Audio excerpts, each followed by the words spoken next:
this week.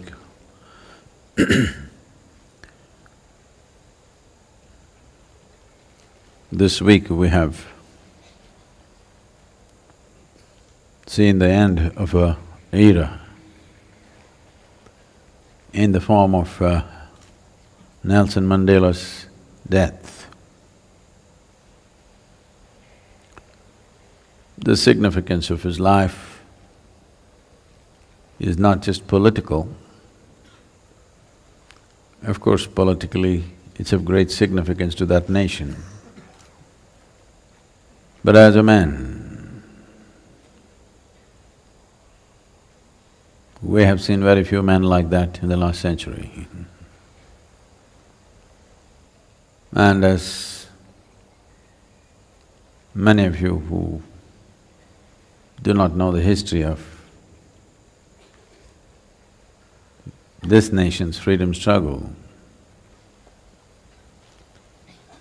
even India's freedom struggle was incubated in South Africa. It is a certain affront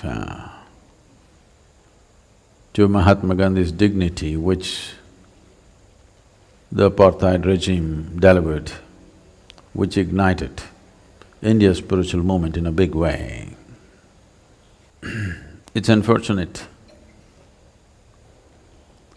that injustice, subjugation,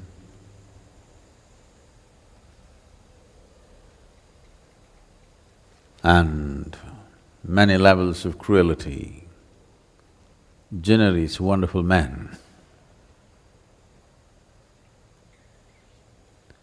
We have to find a way, which is what is our effort, to generate such men when there is no strife, when there is no subjugation, when there is no injustice. We should incubate such men in joy, in celebration. But largely societies have failed to do that. Because it's pain that becomes the most profound experience of most human life. Not joy, not love, not ecstasy, it's a pain. It's the profoundness of that experience which spawns men of rare qualities, of incredible strength and balance. Having gone through unspeakable levels of cruelty and injustice, in spite of that, not becoming bitter and hateful. This is the hallmark of Mandela, that he still lived laughing, joyful, not resentful.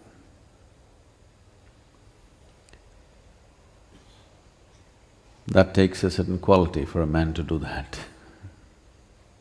Small things that happen to people, they remember forever and they're resentful for their whole life, for little things,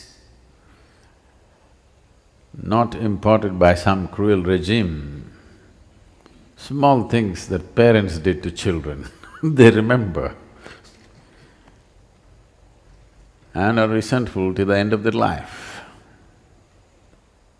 The end of his life must be a reminder for every one of us that you shouldn't stand in a line of resentful people. You should stand alone in true freedom. Freedom doesn't come because of political processes or economic processes. Freedom comes when nobody can incite an unnecessary quality in you, no matter what they do.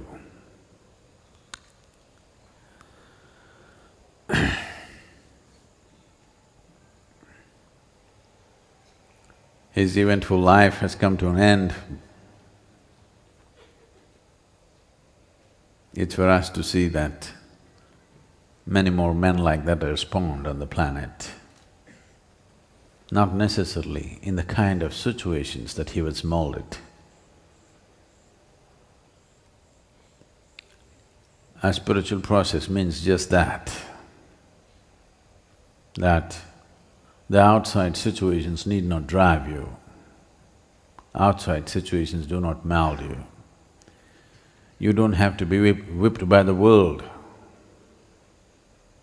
to be at your best. You're willing to whip yourself to be at your best. When it's self-driven, we call it spiritual. When it's driven by somebody, it becomes slavery.